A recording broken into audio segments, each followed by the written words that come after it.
Try to do something to improve things? Oh, come on, Mrs. M, do what? Well, you know what I mean. Help these women with the dope problem. Why does everyone keep bugging me? They all go their own sweet way until things go wrong, then I'm expected to pick up the pieces. You got help when you needed it, when you're on the outside. Doreen.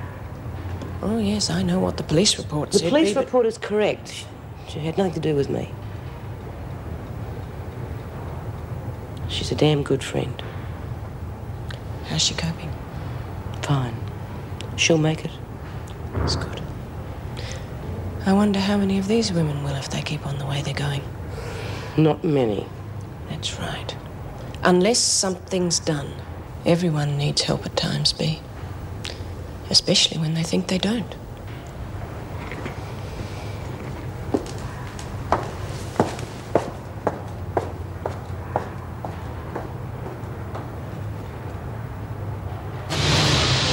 If you lot are going to keep working in slow motion, the screws are going to realise what's going on, I reckon. Oh, you get up and back here like a bloody broken down record. Ah! Oh, my finger. What's the matter? Oh, God, can you get it out? Oh, show me. I'll wrap this around its screwed. Come on. What's going on in here? Oh, she caught her finger, Miss Ferguson. All right, Henley, get outside. I'll take you to the sister. Come on, love. God, I'm getting out of this hole today. All right, the rest of you get back to work. You're one short now, and all this stuff's got to be out by lunchtime. This poor kid on her last day, too. Wouldn't have happened if she hadn't been half stoned. If you lot don't stop taking this junk, there are going to be more accidents. Only next time it'll be bloody sight worse. So everything's under control, is it, Mrs. Powell? Yes, things seem to be running very smoothly. I've appointed Mrs. Morris as my deputy. Morris? I would have thought Miss Ferguson would have been a better choice. Oh, well, there's been a lot of speculation about her lately. What with the insurance scheme and the drug running, that sort of thing. It was just speculation. As you say, we had no proof of anything.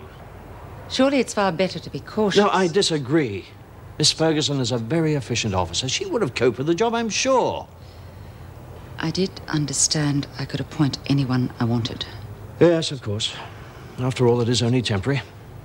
Yes. All right, Mrs. Powell, I'll let myself out.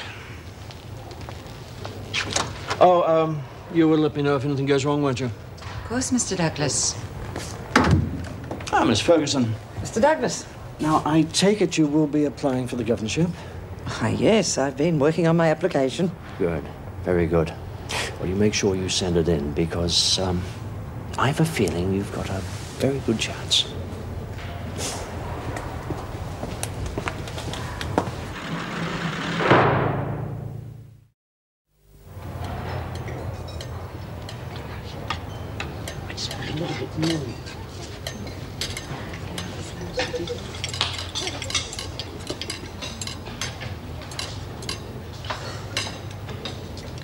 Why aren't you sitting with your mate? She looks like she needs a friend.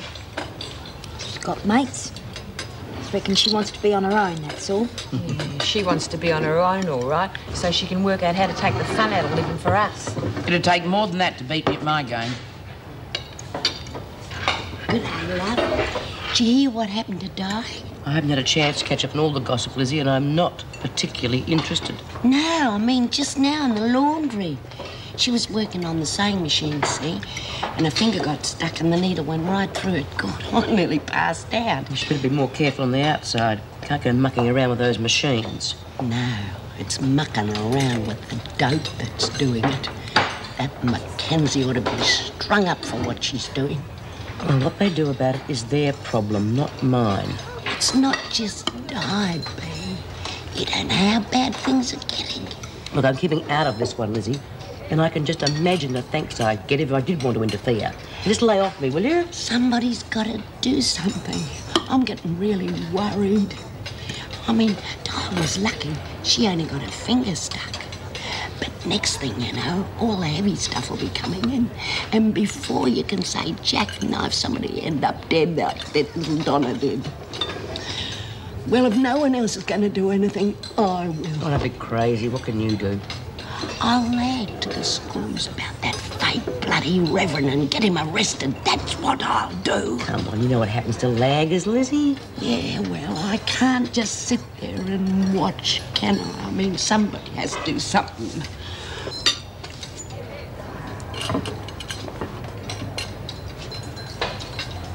Hey, Wrinkles, you'd better watch your blood pressure there, or else you'll need to take some downers. In fact, I'll order you some. Got to look after all God's children. Shut your bloody big mouth, Mackenzie.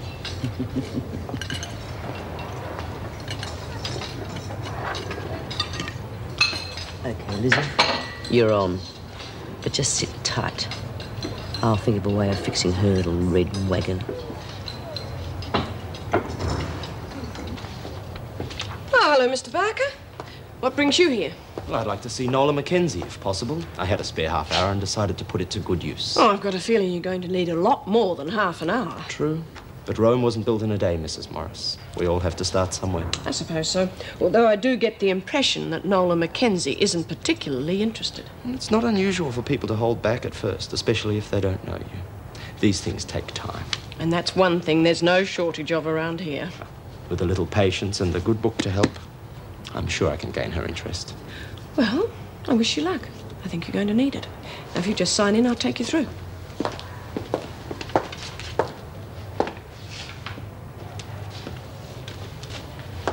You mean you made a special visit just to see me?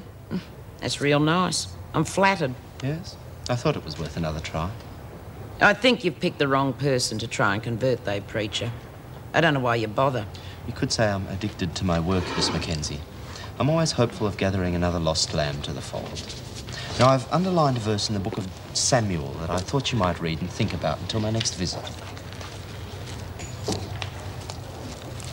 Oh, that's a load of old crap. You blokes must wear your collars too tight. Affects your brain. Good day, Rev. Fancy you wasting your time to come and see us. Hey, that's a really nice-looking Bible. Reminds me of one we had kicking around the house when I was a kid. You mind if I have a look? The preacher and me were in the middle of a private conversation, so rack off, Smith. I wouldn't dream of interrupting such an important Bible session. Seems to be the problem here.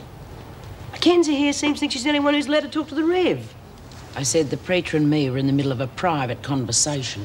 Mr. Barker did come specifically to see Mackenzie, B. Well, it's just the other women I'm thinking of, Mrs. M. A few of them could do with a bit of enlightening. Hey, Mr. Barker, why don't you start some Bible classes? You never know, you might make a few converts. What do you say, Rev? I'm sure Mr. Barker would be only too pleased to start a Bible reading class. That's, of course, if there was a genuine interest. Well, you can count on Lizzie and me for starters, and I know you'll get a few other takers, won't they, ladies? Yeah, when can we start, Mrs. M? I get very mixed up with me Sodoms and Begorras. Well, you could start after work tomorrow, if you like. Of course, that's unless you're got something else on. Mr. Tomorrow? Barker. Oh, yes, I think that should be all right. Right, we'll arrange it on your way out. We'll see you tomorrow then, Mr. Barker. I'm sure you won't be disappointed. We'll have plenty of questions for you. Shouldn't be a dull moment. See you later, Rev. And you will say a little prayer for me tonight, won't you? Eh? Well, that's great. What am I going to do now? I know as much about the Bible as you do about bloody heart transplants. The screws will be onto me the minute I open my mouth. They'll be onto you even quicker if you don't show up. I'm sure you've bluffed your way out of worse than this before. You'll just have to loosen that tight white collar and let something into that little pea brain of yours. I wish he was a real reverend. I really enjoy Bible classes. There's some really lovely stories, B, that'd make you cry. How well up on the Bible are you, Lizzie? Oh, I'm a bit rusty these days, but I'm not too bad on me hymns. Why? Well, because by this time tomorrow, Mackenzie's precious pusher is going to be squirming from his dog collar down. He'll wish he never clapped eyes on a Bible. Yeah, he better pray for a miracle for this one, the rotten imposter. We've got to do some homework. I wonder where they keep the Bibles in this joint. I'll see you tomorrow then, Miss Mackenzie. Yeah, can't wait. I'll take you back to reception if you're ready, Mr. Barker. Did you get it? Great. Can I buy a joint now? Not now. I'm selling them in my cell later. You can come and get one then. Okay. Listen, how long do you reckon you'll be able to keep coming in?